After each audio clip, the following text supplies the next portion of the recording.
अस्सलाम वालेकुम। मोहम्मद सिद्दीक मिठवर बाब हाला। मौजू कहाणीअ जो नालो डप ऐं ञुञ। डप जानी माली नुक़सान घाटो थियणु, शराब भउ ख़ौफ़।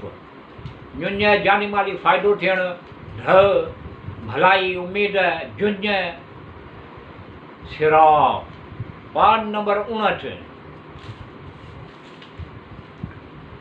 बयान था कनि हज़रत मूसा अलैहिस्सलाम जिन आयो। हज़रत मूसा अलैहिस्सलाम जिन जो कद 10 हथ हुयो। हज़रत असा लठ 10 हथ डिघी हुई ईअं थियो। हज़रत मूसा अलैहिस्सलाम जिन 10 हथ टिप ॾेई ओज जे भेॼनि खे असा लठ ई ईअं ॾियो। ओज किरी पियो ऐं मरी वियो। देश चयो कामन खे त किताब में ईअं लिखियलु आहे ईअं ॾियो। हज़रत हारून अलैहिस्सलाम हज़रत मूसा अलैहिस्सलाम जिन बाबति में ईअं ॾियो। हज़रत हारून अलैहिस्सलाम ऐं हज़रत मूसा अलैहिस्सलाम जे फ़र्ज़ंदनि जा नाला हज़रत मूसा अलैहिस्सलाम जिन जे फ़र्ज़ंदनि जा नाला शब्बर ऐं शबीर हुआ, जंहिंखे अरबीअ में हसन ऐं हुसैन जिन आहिनि चवंदा आहिनि जिन आहिनि। हज़रत मूसा अलैहिस्सलाम जी हिकिड़े ॾींहुं हज़रत हारून अलैहिस्सलाम खे तूर सीना जबल जे तरफ़ रवानो थियो। उन दौरान रस्ते में हिकिड़ो मकान ॾिठो जेको पहिरीं कोन ॾिठो, पहिरीं उते कोन हुयो।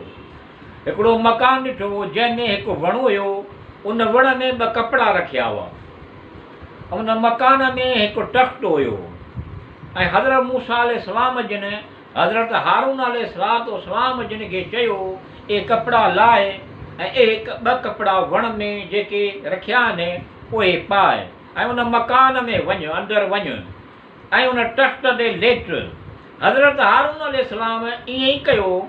जॾहिं हज़रत हारून अलैहिस्सलाम उन तख़्त ते लेटियो त उन जी रूह कब्ज़ कई वई ऐं तख़्त ऐं मकान उन सां गॾु आसमान तरफ़ हलिया विया ईअं ॾियो। हज़रत मूसा अलैहिस्सलाम बनी इसराइल जिन वटि आयो। बनी इसराइल वटि वापसि आयो।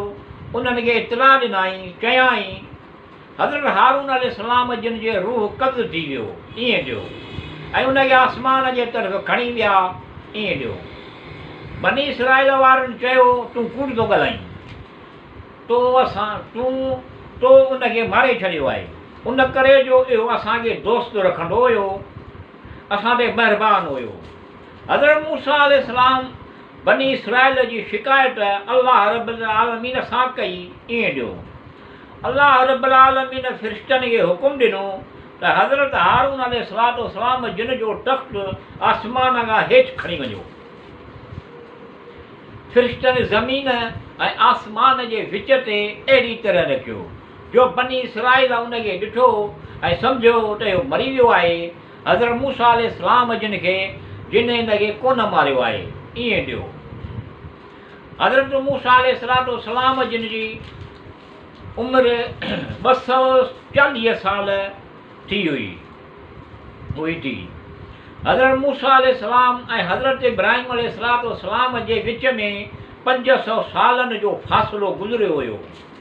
मनक़ूल आहे त जॾहिं हज़रत मूसा अलैहिस्सलाम जिन जी उमिरि मुदत ताईं पहुती